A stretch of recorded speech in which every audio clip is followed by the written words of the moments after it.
శ్రీమాత్రే నమ. జయ గురు దత్తాత్రేయ నమ.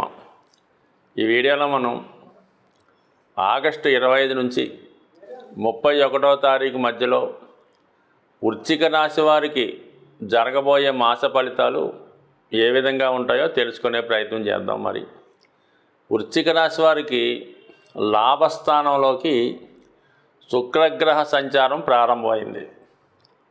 ఒక విధంగా ఈ రాశి వారికి ఆర్థిక పరంగా విశేషమైనటువంటి లాభం ఉన్నప్పుడు కూడా దానిని మించినటువంటి ఖర్చులు అనొచ్చు, ఆర్థికపరమైన ఒత్తిడి ఏర్పడే అవకాశం ఉన్నది. ఇది ఆధ్యాత్మిక రంగంలో ఉన్న వాళ్ళకి లేదా కళారంగంలో ఉన్న వాళ్ళకి చాలా అనుకూలించే విషయం. ఇంతకాలంగా మీరు పడుతున్నటువంటి శ్రమకి తగినటువంటి గుర్తింపు రావడం జరుగుతూ ఉంటుంది. అలాగే పార్ట్నర్షిప్ వ్యవహారంలో ఉన్న వాళ్ళకి అనూహ్యంగా కలిసి వచ్చే అవకాశం ఈ వారంలో మీకు చాలా బలంగా ఉండడం జరిగింది. ఎవరైతే మీకు ఇంతకాలంగా వ్యతిరేకంగా ఉన్నారో, ఎవరైతే మీకు ఇబ్బందులు పెడుతున్నారో వాళ్ళు అనూహ్యంగా మీకు స్నేహహస్తాన్ని అందించి మీ ఆర్థిక అవసరాలకి తగు విధంగా సహకరించడం, వృత్తిపరంగా మీకు ప్రోత్సహించడం, మీ యొక్క అభివృద్ధికి ఒక మార్గదర్శిగా నిలబడే అవకాశం ఉంటుంది. గతంలో మీరు చేసినటువంటి పుణ్య కార్యక్రమాలకి, భక్తి కార్యక్రమాలకి, యజ్ఞ యాగాదులకి తగినటువంటి లాభం ఈ సమయంలో మీరు పొందే అవకాశం ఉంది. మీ నేమ్ అండ్ ఫేమ్ కూడా బాగా పెరుగుతుంది. అలాగే మీ యొక్క ఆదాయం కూడా పెరుగుతుంది. అది ఇతరులకి అసూయకరంగా మారే అవకాశం ఉంటుంది. కాబట్టి ఏదైనప్పుడు కూడా కొంత గోప్యంగా వ్యవహరించడం మంచిది మీ ఆదాయ వ్యవహారాల విషయంలో. వృత్తిపరంగా చాలా నిజాయితీగా వ్యవహరిస్తారు. దశమంలో రవి దిగ్బలుడై ఉండడం వలన ప్రభుత్వ ఉద్యోగులకి మంచి గుర్తింపు వచ్చే అవకాశం ఉంది. మీలో ఉన్నటువంటి ప్రతిభకు తగిన గుర్తింపు రావడం జరుగుతుంది. అలాగే కొత్తగా ప్రభుత్వ ఉద్యోగ సర్వీసు ప్రయత్నం చేసిన వారు కానీ, లేదంటే ఏదైనా పెద్ద సంస్థలో ఉద్యోగ ప్రయత్నం చేస్తుంటే వాళ్ళకి ఈ సమయంలో తగు విధమైన అవకాశం వచ్చే అవకాశం ఉన్నది.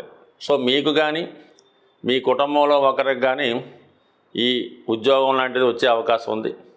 అయితే ఈ రాశివారు చాలా వరకు వచ్చిన ధనాన్ని సక్రమైన మార్గంలో ఉపయోగించుకుంటేనే మంచిది.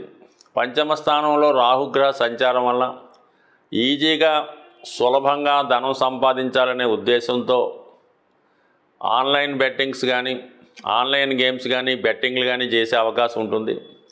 ఈ విషయంలో చాలా జాగ్రత్తగా వ్యవహరించండి.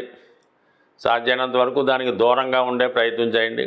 అలాగే షేర్ మార్కెట్లో ఇన్వెస్ట్ చేద్దామని ఉన్న కూడా 1-2 సార్లు ఆలోచించి నిర్ణయం తీసుకోండి. అలాగే మీ బలహీనతలు ఆసరాగా తీసుకొని మిమ్మల్ని ఆ బలహీనత వైపు నడిపించే విధంగా కొంతమంది మిత్రులు ప్రయత్నం చేసే అవకాశం ఉంది. కాబట్టి సాధ్యమైనంత వరకు మీలో ఉన్నటువంటి బలహీనతలుకి దూరంగా ఉండడం మంచిది. సప్తమ స్థానంలో గురు కుజ కలిసి ఉండడం వల్ల వివాహ ప్రయత్నాలు చాలా వరకు ఆలస్యం అయితే అవకాశం ఉంది.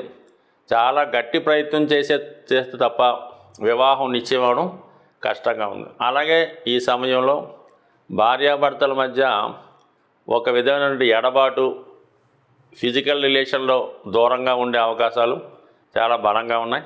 అయితే వృత్తిపరంగా కానీ వ్యాపార పరంగా కానీ భార్యాభర్తలు ఇద్దరూ చాలా బిజీగా ఉండడం వల్ల కానీ, లేదా ఒకరు ఈ భక్తి కార్యక్రమాల్లోనూ ఈ ఉపవాసాలు పూజా కార్యక్రమంలో ఉండడం వలన కూడా భార్యాభర్తల మధ్య ఎడబాటు వచ్చే అవకాశం ఉంది. మరి కొన్ని సందర్భాల్లో స్త్రీలకి అనారోగ్య కారణం వల్ల కూడా ఇటువంటి ఎడబాటు వచ్చే అవకాశం ఉంది. ముఖ్యంగా ఈ వారంలో శుక్రగ్రహం నీచపడి ఉండడం, కేతువుతో కలిసి ఉండడం వల్ల ఇంచుమించుగా ప్రతి ఒక్కరికి కూడా ఆర్థికపరమైనటువంటి సమస్యలు ఎక్కువగా ఉంటాయి.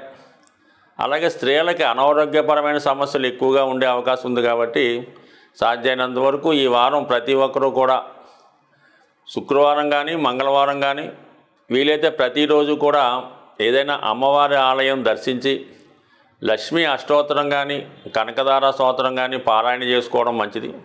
స్త్రీలు లాంటి వాళ్ళంటే ఇంట్లోనే లలితా సహస్రనామం లాంటి పారాయణ చేసుకోవడం వల్ల ముఖ్యంగా విఘ్నేశ్వరుని యొక్క పూజతో ప్రారంభించి అమ్మవారిని పూజ చేసుకుంటే అటు కేతు శుక్రగ్రహాల కలయిక నుంచి బయటపడే అవకాశం ఉంటుంది. ఇక్కడ శాస్త్రాల ప్రకారం చాలా అనుభవపూర్వకంగా ఆర్థిక సమస్యలతో చాలా ఇబ్బంది పడుతున్న వాళ్ళు మరి దాని నుంచి బయటపడే ప్రయత్నంలో మంగళవారం రోజు హనుమాన్ ఆలయంలో అభిషేకం అని చేస్తూ ఉంటారంటే ఏదైనా ఒక సెంటెడ్ ఆయిల్ ఉంటుంది, అంటే సంపంగి నూనె కానీ చామంతి నూనె కానీ కొన్ని తైలాలు రేర్గా దొరుకుతుంటాయి.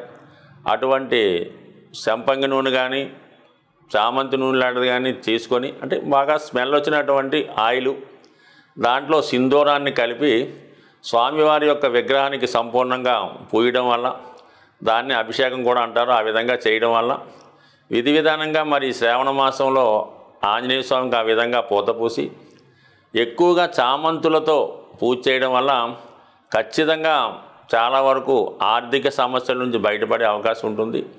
అదేవిధంగా మరి ఈ వారం చివరిలో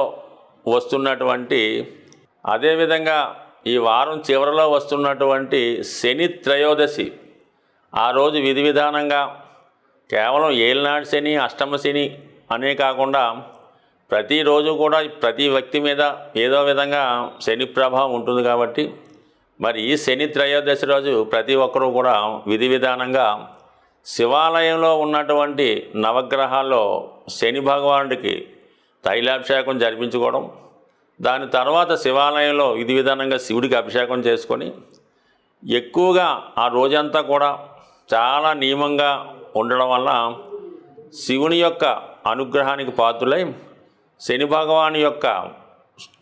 భగవాను యొక్క పరీక్షల నుంచి బయటపడే అవకాశం ఉంది. కాబట్టి ఖచ్చితంగా ఈ వారం ప్రతి ఒక్కరూ కూడా ఈ అవకాశాన్ని ఉపయోగించుకోవడం, అలాగే మరి అమ్మవారి అనుగ్రహానికి కూడా పాత్రలు అవ్వడం వల్ల ఈ వారం ఏర్పడే ఆర్థిక సమస్యల నుంచి బయటపడే అవకాశం ఉంటుంది. స్వస్తి.